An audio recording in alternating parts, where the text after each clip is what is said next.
US Israel Iran வாரம், அதனால பிசினஸுக்கு என்ன மாதிரியான பாதிப்புகள் ஏற்பட போகுது, சாதாரண மக்களோட பாக்கெட்டை எரோட் பண்ணும், போரினுடைய தாக்கம் கண்டிப்பா இருக்கும். பணவீக்கம் அதிகமானோன்னா இன்ட்ரெஸ்ட் ரேட் அதிகமாகும், பிசினஸோட ப்ராஃபிட் குறையும். ஸோ அதுக்கு எப்பவுமே நம்ம ஒரு சேஃப்டி மெஷர்ஸ் எப்பவுமே வச்சிருக்கணும்.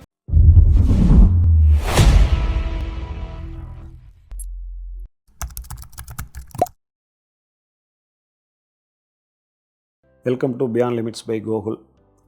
ஸோ இன்றைக்கி நம்ம இந்த யுஎஸ் இஸ்ரேல் ஈரான் வாரை பற்றி தான் நம்ம பார்க்க போகிறோம். அதனால் பிஸ்னஸுக்கு என்ன மாதிரியான பாதிப்புகள் ஏற்பட போகுது அப்படிங்கிறத பற்றியும் பார்க்கலாம். ஜென்ரலாக இப்போ கமர்ஷியல் கேஸ் அதிகமாகிருச்சு, விலை அதிகமாகிருச்சு. இப்போ நாங்களே இன்றைக்கி ஒரு வாங்கினா 4600 கொடுத்து வாங்கினோம் ஒரு சிலிண்ட்ரு. ஸோ அப்போ அது 2000 ரூபா, அந்த அண்டர் 2000 இருந்தது. இப்போது சடனாக அப்படியே உங்களுக்கு டபுள் ஆகிருக்கு. ஸோ இப்போ இது என்னாகும், ஹோட்டல் இண்டஸ்ட்ரீஸில் போகும்போது அதனுடைய ஏற்கனவே 12 ரூபா இருந்த டீ 15 ரூபா ஆயிடுச்சு. ஸோ அப்போ சாதாரண மக்களோட பாக்கெட்டை எரோட் பண்ணும். இப்போ நீங்கள் சம்பளம் உடனே இன்க்ரீஸ் ஆகிடாது, மற்ற பிஸ்னஸுக்கும் உடனே ரெவன்யூ இன்க்ரீஸ் ஆகிடாது. அப்படிங்கிற பட்சத்தில் இது இம்மீடியட்டாக கொஞ்சம் கொஞ்சமாக இது இன்ஃப்ளேஷனை அதிகப்படுத்தும், பணவீக்கத்தை அதிகப்படுத்தும். விளையாட்டம் வரும்போது பணவீக்கத்தை அதிகப்படுத்தும்.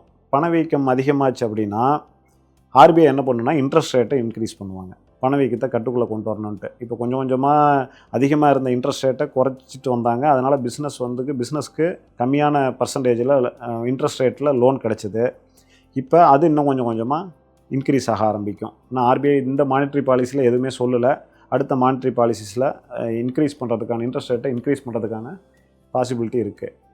ஸோ இப்போ மெயினாக இந்த வார்னால் நமக்கு டைரெக்டாக நம்ம வார்க்குள்ளே இல்லை, ஆனால் அந்த வார் கொடுக்கக்கூடிய எஃபெக்ட் இப்போ ஸ்ட்ரெயிட் ஆஃப் ஹார்மோஸில் கப்பல்லாம் வர முடியாமல் நிற்கிது. ஈரான் அதை தடுத்து வச்சுருக்கிறாங்க.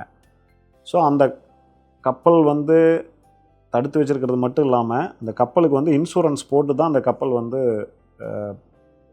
எரிபொருளை எடுத்துகிட்டு வருவாங்க. அது இப்போ பல மடங்கு இன்க்ரீஸ் ஆயிடுச்சு. அது இல்லாமல் ஆயில் $60-70 இருந்தது, இப்போ 110 120 வரைக்கும் போய் இப்போ கொஞ்சம் இன்றைக்கி குறைஞ்சிருக்கலாம்னு நினைக்கிறேன். அந்த விலையேற்றம் இன்னும் நம்ம இந்தியாவில் மற்ற நாட்டிலெல்லாம் விலையை ஏற்றிட்டாங்க. இப்போ நான் வீடியோவை ஷூட் பண்ணும்போது பார்த்தீங்கன்னா இன்னும் இந்தியாவில் விலையேற்றம் நடக்கலை. சரிங்களா? ஸோ இப்போ அது அந்த சுமையை கவர்மெண்ட் தாங்கிட்டு இருக்கு. இன்றைக்கி பாகிஸ்தான்லாம் $520 பெட்ரோல் விலை அப்படிங்கிற மாதிரி படித்தேன். ஸோ அவங்க கரன்சிக்கு அது US டாலரோட டிஃபர் ஆகும். பட் நம்மளுதுமே இப்போ 50% உங்களுக்கு குரூட் ஆயில் ஒரு பேரலுக்கான ரேட் ஏறி இருக்குது. அப்படிங்கும்போது இப்போ நம்ம ஒரு $100 பெட்ரோல் இருக்குன்னா இப்போ $180 கண்டிப்பாக கவர்மெண்ட் விற்கணும். பட் கவர்மெண்ட் அந்த சுமையை தாங்கிட்டு மக்களுக்கு கொடுக்காமல் இருக்குது. ஆனால் அது எவ்வளோ நாளைக்கு தாங்கும்னு தெரியாது. கண்டிப்பாக அது மக்களுக்கு அதில் பார்ஷியலாவது ட்ரான்ஸ்ஃபர் ஆகும். ட்ரான்ஸ்ஃபர் ஆகும்போது என்ன ஆகும்னா, ஒரு லாரி ஒரு பொருளை, அதாவது இங்கேருந்து தக்காளியை நார்த் இந்தியாவுக்கு இல்லை நார்த் இந்தியாவிலேருந்து ஒரு பொருளை இங்கே கொண்டு வரதோ, ஸோ அப்படிங்கும்போது அந்த டிரான்ஸ்போர்ட் காஸ்ட் இன்க்ரீஸ் ஆகும். டிரான்ஸ்போர்ட் காஸ்ட் இன்க்ரீஸ் ஆகும்போது அந்த பொருளோட விலை அதிகமாகும்.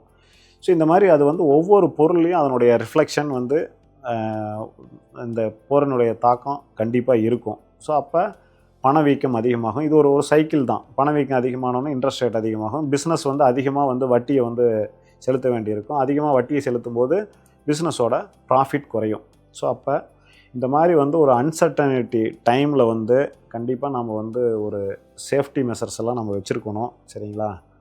நான் ரொம்ப நாளைக்கு முன்னாடி படித்த ஒரு வாசகத்தை இப்போ சொல்கிறேன். அதாவது ராபின் சர்மா நான் அவருடைய நியூஸ் லெட்டரை சப்ஸ்கிரைப் பண்ணியிருக்கிறேன். அதில் ஒரு மெயிலில் வந்தது, நீங்கள் உங்களுடைய ஆப்ரேஷன் காஸ்ட் எவ்வளவோ அதை இன்ட்டு 24 மந்த்ஸுக்கு இருக்கிற மாதிரி நீங்கள் ஒரு சேஃப் கேஷ் பேலன்ஸ் வச்சுருக்கணும் அப்படின்னு சொல்லி படித்தேன்.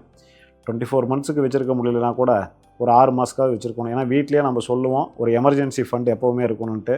அது மாதிரி உங்கள் பிஸ்னஸுக்கும் நீங்கள் ஒரு எமர்ஜென்சி ஃபண்டை வச்சுருக்கணும். ஸோ அப்போ தான் இதில் ஏதாவது பிரச்சனை வருது அப்படின்னா இதனால் உங்கள் பிஸ்னஸ் சேல்ஸில் அஃபெக்ட் ஆகுது.